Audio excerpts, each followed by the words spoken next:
I'm joined now by Page Pate in Atlanta. He's a trial lawyer with 20 years of experience in criminal defense and constitutional law. Page, welcome.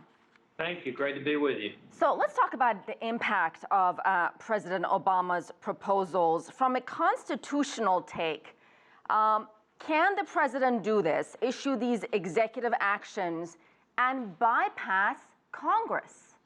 Well, in this situation, I think he can. There are really two questions. Number one, will expanding background checks be consistent with the Second Amendment right to possess firearms? And I think it clearly is. The second question is, can he do this by an executive order without going through Congress? And in this case, I think he can. He has not done anything to change the law. He's basically just better defining who fits the definition of being in the business of selling firearms and therefore having to have a license and being required to perform background checks. So I think for this narrow initiative that he's proposed today, it is constitutional. So technically speaking, he could have actually done this a few years back.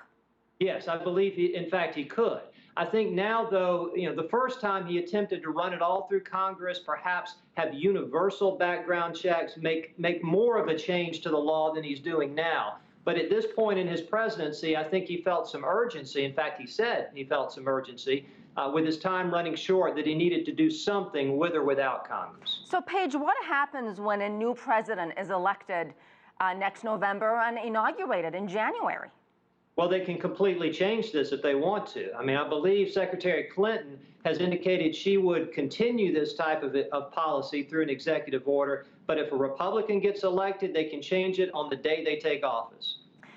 You mentioned the Second Amendment, which is the right to bear arms, part of the U.S. Constitution in this country, which some people may not realize. Do you think, Paige, this is why the gun debate has become so passionate and so divisive? I'm not sure that this is the reason it's become so divisive, or maybe it's just some ammunition that the people who are already so divisive about the issue use in these discussions and in these arguments. I mean, it was only recently when our Supreme Court decided that the Second Amendment applies to the individual possession of firearms and not in connection with some type of militia. So it's not something that's been clearly defined for a very long time, although there are a lot of people who obviously feel very strongly about it. And some of those people, the gun lobby, other critics claim Obama is trying to take their guns away. But nothing in the proposals that were unveiled in these executive actions says anything about that. No, they don't. And in fact, I'm surprised that the president didn't go further than he did with this, because if you're simply expanding the definition of who is required to get a license and you're requiring more background checks, there's nothing inconsistent in the law with that type of an initiative. In fact, there's a lot of vagueness, a lot of a lack of clarity, which normally would be filled by an executive order just like this. And finally, President Obama, clearly overcome by emotion, shed some tears, especially when talking about Sandy Hook, where some 20 children were killed. And the White House says this Sandy Hook massacre was the saddest day of his presidency. 3 years later, will the executive actions make a difference in your opinion?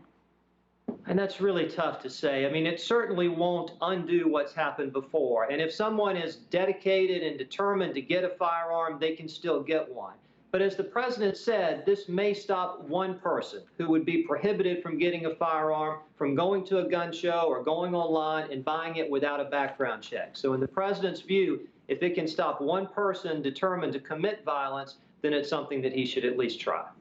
Page Pate joining us from my home state of Georgia. Thank you so much.